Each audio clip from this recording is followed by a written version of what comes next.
किसी गांव में राम जी के परम भक्त हुए। उनका नियम था कि वो किसी भी अन्य गांव में जाते थे तो वहां पर राम मंदिर में ही रहते थे और उस राम मंदिर में रहकर एक बार राम जी को संपूर्ण रामायण अवश्य सुनाते थे। एक दिन वो किसी गांव में गए और उस गांव के श्री राम मंदिर में रुकने का विचार किया और ऐसा सोचकर मंदिर के पुजारी से कहने लगे, मेरा तो नियम है, मैं जिस किसी गांव में जाता हूं उस गांव के राम मंदिर में पहुंचकर श्री राम जी को राम कथा सुनाता हूं। मंदिर का पुजारी कहने लगा, आपको रुकने की मना नहीं है, पर हमारे क्षेत्र की एक विशेषता है, आप कितनी भी राम कथा कर लो, लोग राम कथा सुनने आएंगे ही नहीं। तब वो भक्त कहने लगे, मुझे लोगों से मतलब भी नहीं है, मैं भगवान के आश्रित हूँ, भगवान के आधार पर चलता हूँ और मेरी कथा और कोई सुने या ना सुने, हनुमान जी अवश्य सुनते हैं। मैं तो मन में यही सोचता हूँ कि श्री राम जी मेरी कथा सुनते हैं और भगवान शंकर जी भी सुनते हैं और हनुमान जी तो साक्षात आकर बैठ जाते हैं। पुजारी समझ गए कि ये भक्त बड़े सच्चे हैं, तो पुजारी जी ने कहा, आप जितने दिन चाहें हमारे गांव में रुक सकते हैं, मेरा घर आपकी सेवा में उपलब्ध है और ये राम जी का मंदिर है और इस मंदिर में आप जितने समय कथा करना चाहें कर सकते हैं।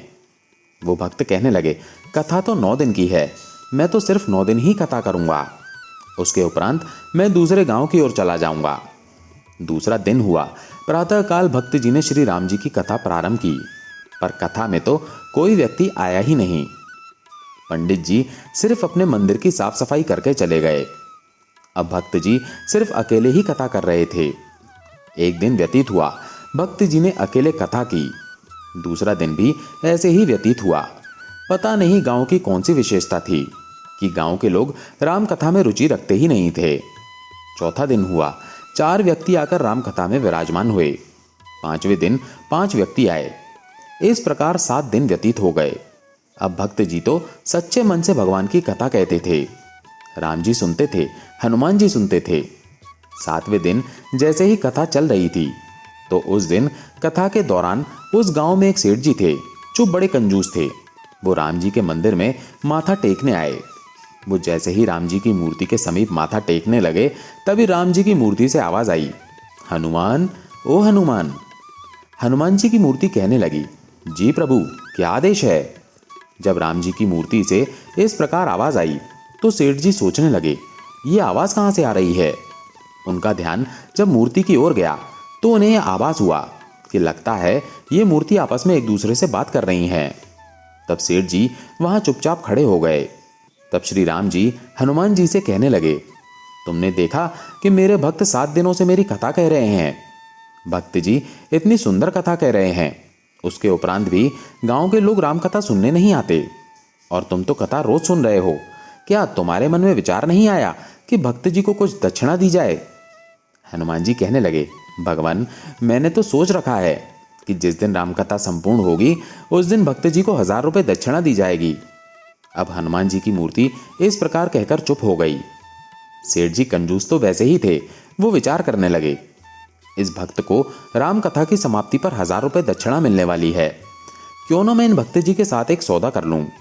मैं भक्त जी को कहता हूं, राम कथा के उपरांत तुम्हें जितनी भी दक्षिणा मिलेगी वो मुझे दे देना, उसके बदले में मैं तुम्हें 500 रुपये दान देता हूं, क्योंकि ये भगवान राम जी की और हनुमान जी की बातें तो सिर्फ मुझे पता हैं, इस बात को और किसी ने तो सुना नहीं। ऐसा सोचकर वो विचार करने लगे, अगर मैं भक्त जी को 500 रुपये दूंगा फिर भी मुझे 500 का फायदा हो जाएगा, क्योंकि मुझे तो पता है ना कि भक्त जी को 1000 रुपये मिलने वाले हैं। जब राम कथा की समाप्ति हो जाएगी भक्त जी सारी दक्षिणा मुझे देंगे, मुझे 1000 मिलेंगे और मैं इन्हें 500 देकर निपटा दूंगा। ऐसा सोचकर सेठ जी भी आज राम कथा में बैठ गए। 7वें दिन की कथा पूर्ण हुई। भक्त जी पोथी उठाकर जाने लगे तो सेठ जी ने राम कथा वक्ता को रोक लिया और कहने लगे, आपसे काम है। भक्त जी कहने लगे, कहिए। सेठ जी कहने लगे, मैं सोच रहा हूं इतने दिनों से आप कथा कह रहे हैं पर लोग आपको दक्षिणा देते नहीं, मैंने सोचा है मैं आपको 500 रुपये दक्षिणा देता हूं। सेठ जी की बात सुनकर भक्त जी कहने लगे, वो तो आपकी इच्छा के ऊपर है, मेरी सारी दक्षिणा तो संतों के भंडारे में लग जाएगी, आप जितने पैसे देंगे उसमें लोगों का ही भला होगा। सेठ जी कहने लगे, ये 500 रुपये आप अपने पास रख लीजिए। तब सेठ जी ने कहा, एक बात और है, जब 9वें दिन राम कथा की समाप्ति हो जाएगी तब आपको जितनी भी दक्षिणा प्राप्त होगी वो सारी दक्षिणा आप मुझे दे देना। भक्त जी विचार करने लगे, इस गांव में तो दक्षिणा वैसे ही मिलने वाली नहीं है। पंडित जी ने पहले ही बताया था, राम कथा में कोई आएगा नहीं, आपको अकेले ही करनी है, अकेले ही सुननी है। भक्त जी ने कहा, जैसी परमात्मा की इच्छा। उस समय जितनी भी दक्षिणा प्राप्त हो आप ले जाना। अब सेठ जी और भक्त के बीच में सौदा तय हो गया। 8वां दिन हुआ। भक्त जी ने बहुत सुंदर प्रसाद बनाया। अब तो प्रसाद के नाम पर कई लोग राम कथा सुनने आए। अब 9वां दिन भी आया। 9वें दिन की तैयारी भी भक्त जी ने बड़ी सुंदर की थी, क्योंकि सेठ जी से 500 रुपए पहले ही मिल चुके थे। अब राम कथा प्रारंभ हुई। बहुत अधिक संख्या में लोग आए, क्योंकि आखिरी दिन था। अब तो सेठ जी भी सुबह से लेकर राम कथा में बैठ गए थे। उन्हें तो पक्का विश्वास था कि आज मुझे 500 का फायदा होने वाला है। राम कथा प्रारंभ हुई। राम कथा का भोग पड़ गया। पंडित जी ने पोथी उठाई और जाने लगे। वो लालची सेठ पूछने लगा, दक्षिणा कहाँ है? तुम्हें जो दक्षिणा मिली है वो मुझे दो। भक्त जी ने कहा, मैं सच कहता हूँ, मैंने दक्षिणा उठाई नहीं है।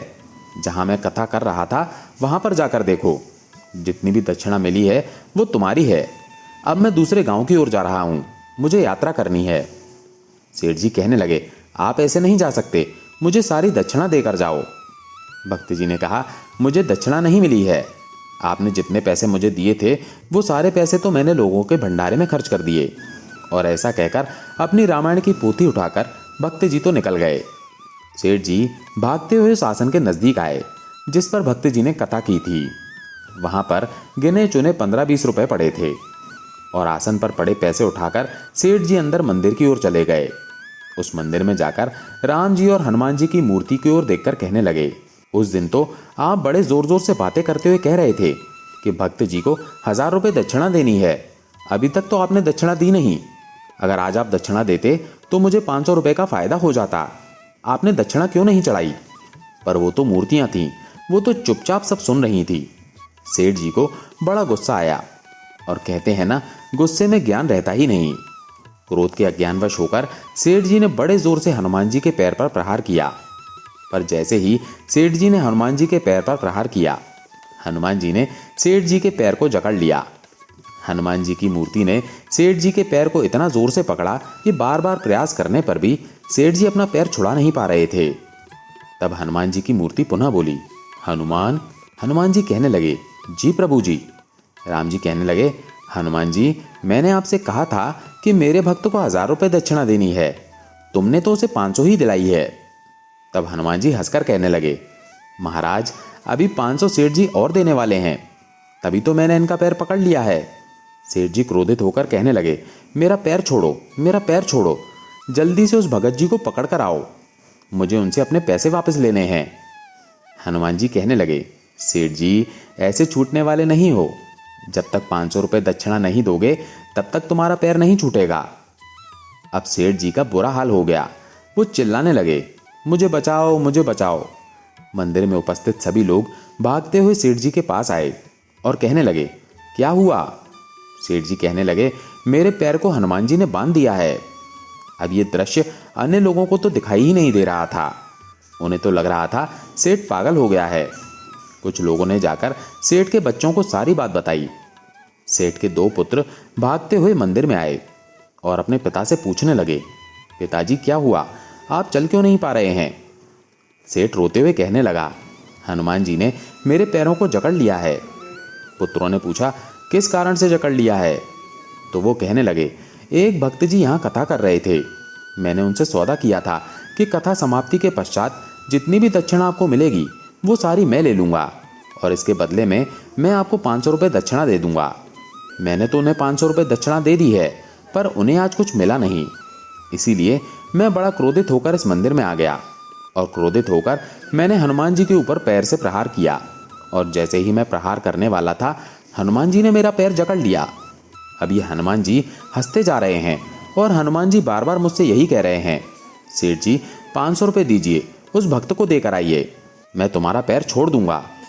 अभी इस प्रकार बातें चली रही थी कि भगवान शंकर जी की मूर्ति से हंसने की आवाज़ आई। भगवान शंकर हंसते हुए कहने लगे, हनुमान जी, अब तो भगत जी आगे चले गए हैं, क्या अभी भी तुम उन्हें सिर्फ 500 रुपये ही दिलाओगे? तब हनुमान जी कहने लगे, प्रभु जी, अगर आप आदेश दें तो हम पुनः सेठ जी से 1000 रुपये निकलवाएं। तब हनुमान जी की मूर्ति हंसते हुए कहने लगी, हे प्रभु जी, आप जितना आदेश करेंगे उतनी दक्षिणा सेठ जी से भक्त को दिला देंगे। तब भगवान शंकर की मूर्ति हंसते हुए कहने लगी, अब तो 1000 रुपये दिलाना चाहिए, क्योंकि ये आनाकानी कर रहे हैं और भक्त जी से इन्होंने झूठ भी कहा है और भक्त जी को ठगने का प्रयास भी किया है।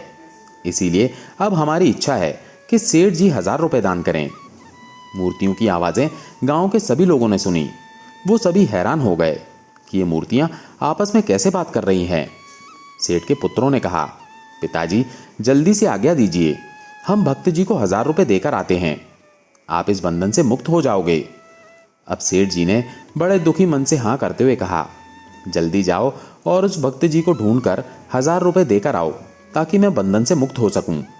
सेठ जी के बालक भगत जी को ढूंढकर उनके हाथों में 1000 रुपये देकर वापस आ गए और सेठ जी को देखकर कहा, हम 1000 रुपये देकर आए हैं। तब हनुमान जी भगवान श्री राम की ओर देखकर कहने लगे, प्रभु जी, आपकी आज्ञा का पालन हो गया है, और कोई आज्ञा हो तो आदेश दीजिएगा।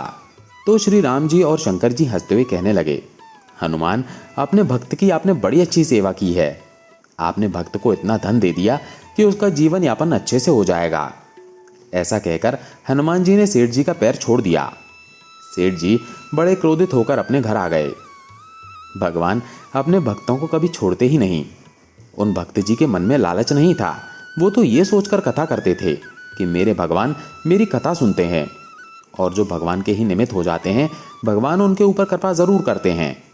अब तो आपको भी विश्वास हो गया होगा कि जब हम राम कथा करते हैं, कोई हमारे पास आए या ना आए, हमारे हनुमान जी तो सदा हमारे साथ उस कथा को सुनते हैं।